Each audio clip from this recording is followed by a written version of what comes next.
కలియుగ దైవమైన వెంకటేశ్వర స్వామి పేరు వింటేనే ఎంత పాజిటివ్ ఎనర్జీ వచ్చేస్తుంది. అలాంటిది ఆ స్వామిని దర్శించుకున్నప్పుడు వచ్చే అనుభూతి చెప్పలేనిది.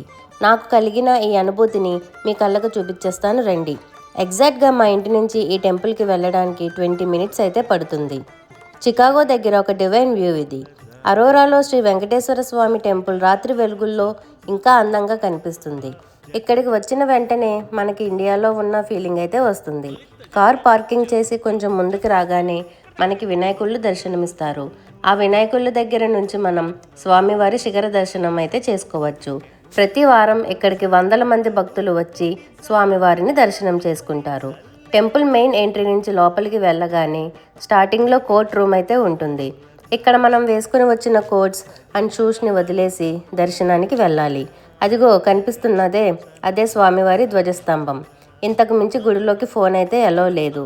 స్వామివారు తిరుపతిలో ఉన్నట్టే ఇక్కడ మనకి దర్శనం ఇస్తారు.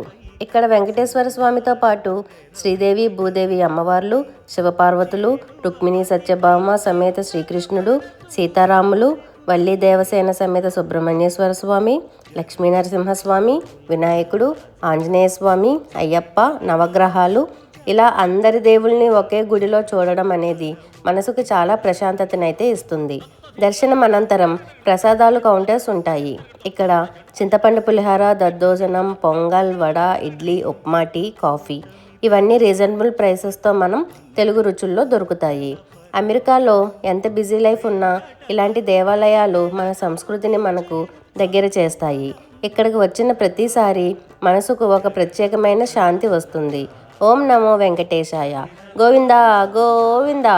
Thank you for watching. Follow for more content.